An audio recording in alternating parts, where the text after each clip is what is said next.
Feature Friday. The freshest. Juan Carlitos. That's right. Mall tours, baby. He's a kid, man. Yeah. This mother trucker's like 22. He is. And he pulls all the baddies. Have you seen his ex-girlfriends? Damn. No, yeah. Woohoo. He's out here gaming. He's game. Damn, okay, son. Okay, Juan Carlos. I think that's the reason why. He's one of us. I think that's the reason why he's got such great music. Honestly, his music is hot. God bless him. God bless him. I love this kid. This is Ere, but I wanted to see it like completely live in a raw setting. Nothing like a mall tour to say raw. And of course, in the Filipino music industry, mall tours are still a huge thing, which are quite nostalgic. You know, we had to do them when we were kids. Back in Venezuela. Back in Venezuela, obviously. Not in the Philippines. So let's give this a watch, son.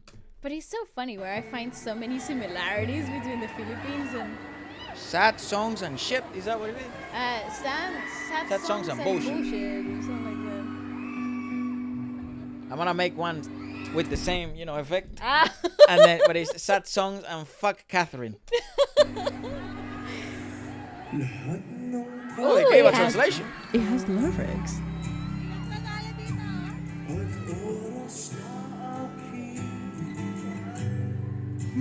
Look at him. Okay, I love that they have a sofa. So I think they were doing an On interview, stage. probably. I think they were doing an interview at one I think point. it's part of the. I think it's part of the set. You know, because look at the lamps and stuff, like the whole atmosphere. Market.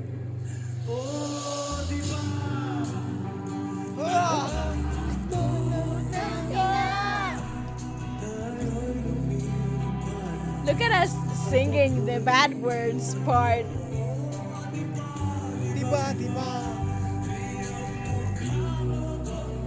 Yeah, people were saying like you can't sing this in front of your parents. Well, Wow, I'm sorry, mom and dad, but I've been singing this shit left and right. But to be fair, I'm not a kid. I am a grown-up. I am an adult.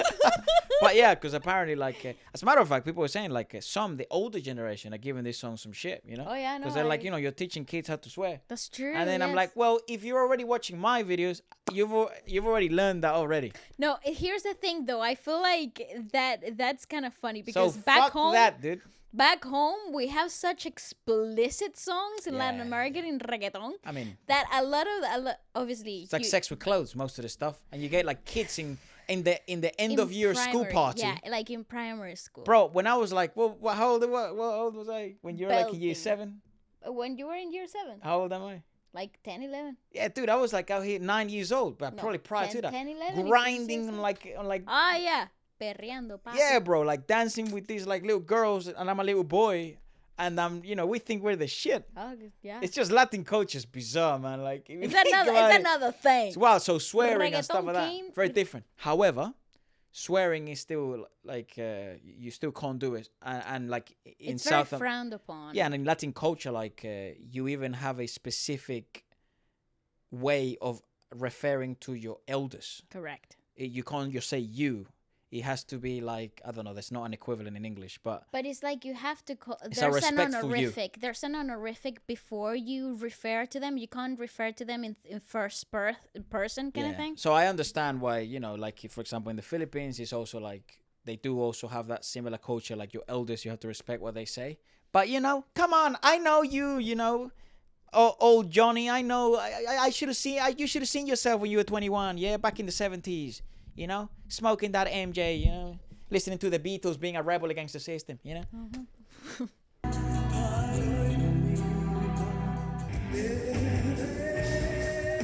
See, they translate Ere as in like the void, like the Void, space. yeah, space, yeah. El aire kind of thing. Oh, shit. Of course. Let's go!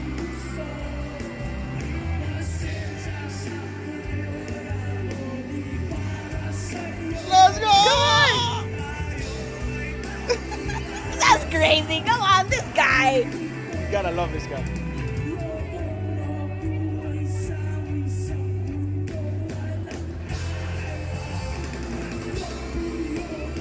That is so cool. This fan had a moment.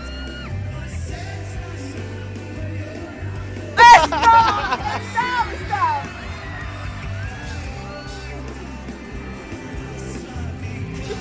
Stop! Oh. Ah, that's too cool.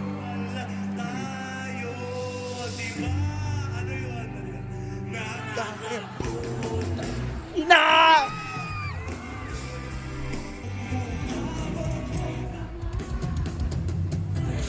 Yeah, that drummer is on some steroids. That section is actually fairly difficult and weird. It's like pulling back on the tempo. It's not really on tempo. It's alternative rock Yeah, is yeah, best, yeah. basically. It is, Like yes. if you wanted to describe alternative rock It's this. in one single song, I would probably show you this. And he is at the moment, I think, worldwide, probably one of the best representatives for alternative rock in the modern era with the new generation. Yeah, hands down.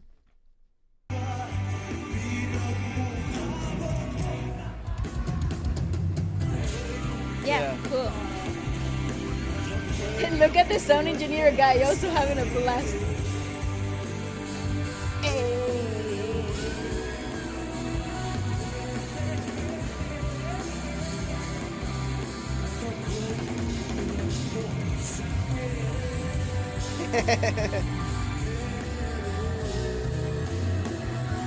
I got hypnotized there for a second. I forgot that I was in camera.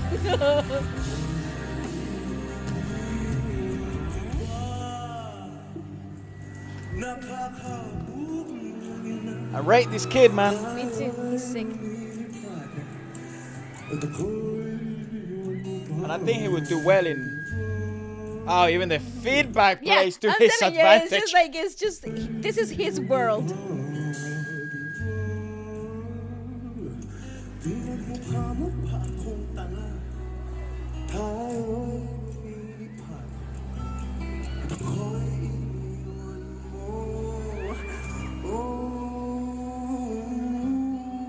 Yeah, okay. Yes, sir. Damn. God damn. He murdered that. And you know what's funny? I know he didn't like... Sick. I mean, sick. It's great. I fucking love that kid. I rate him highly, man. Listen, here's the great thing. Here's the great thing. The idea with this genre is that you are never to be perfect, and I think that's the amplifying effect of alternative rock is that you don't have to be perfect. Is that you don't have to be polished. Is that the finished product is an ambiance. It's not actually the idea of hitting the notes correctly and having clean belt and it's about the expression. It's really artistic, and I think the way that he has really grown into this persona, into this genre, is just so satisfying to watch. It's borderline hypnotic, and it's so cinematic because it allows for moments as magical as that interaction with the fan, because it just opens that barrier of there's really no inhibitions here, and you can really allow yourself to engulf their artistry. Well, awesome. The interesting part about alternative rock is that, yeah, that's true. You don't. It's not necessarily a genre in which you're required to be perfect. But I think also even the genre itself and the style of music and the lyricism behind most alternative rock songs, because they're so raw to the touch, they not in real life. Nothing it's like squeaky clean. Nothing it's shiny, perfectly clean, and nothing it's perfect. Doesn't exist. And alternative rock, it was meant to be, it's always meant to be the genre that's the most human actually out of all of them, because living is dirty, living is weird, living is bizarre, living is unpredictable, living is raw, living is pain. So the beauty about this is that you get to strip the mask of perfection away. And still remain musically adequate, still remain showcasing vocal prowess, because there is nothing that this kid does that is easy. No, correct. From both composition lyrics and in execution in a live setting. I rate him quite highly, and I won't take that back for a good while. That I do think he's probably one of the best representation of alternative rock I think you are bang on. of the Exactly youth. that. Like anyone underneath like 23, 24 years old. I actually think there is such a gap in the market, Western and in the Philippines per se. There's nothing like him at the moment. I was gonna say he would do really well here in London. He would genuinely do would so do really well good. in London. Even if he would have to like do a little bit of grassroots to begin with to build his He would be so good at like the grunge scene here in London. though. ginormous. Oh, There's a huge demand for that at the moment. it is. And There's nothing. yes, and I think if it does like kind of like what Badi do Badabadam. Be the doobie. Yeah, that girl. She done a lot of grassroots here. A She ton has, of yeah. grassroots show, ton of festivals, a ton of inner work, inner promotion, and now, very mainstream. I genuinely think, I mean, I know Universal watches and stuff. I'm not a genius, but this is just an idea. To seclude him, Pitching. seclude him out of the Filipino music industry for the time being, right? When you have a track like this, like he's promoting, he's already gone super viral in the Filipino music industry, and this is going to continue to go viral in Asia. But then make him do a ton of grassroots in England Oh my and in God. the US. Yeah, genuinely. I think, honestly, the Western market, it's so unexplored when it comes to this genre. And it's not like there's no market, because There is. this There is a generation ton. loves This shit. loves alternative rock and actually listens to the old school stuff, Yeah. and are the Arctic Monkeys and freaking Jeff Buckley and Yeah, like even now, You right know? now, the 1975 still selling very well. Yes. And 1975, like they deviate now a lot from the They're earlier not. stuff that they do. they're not core essence anymore. Nah, they're like, I guess, alternative pop. I suppose, But yeah, to a I certain suppose. extent. I would consider them pop. But but they used to be great. yeah, I would, and doing that grassroots here, the small shows, the small venues, the small press, the magazine, the award shows, the tiny bits, the festival. Yeah, He will garner absolutely brand new audience, but then it will give him chance to also marinate his songwriting skills in English.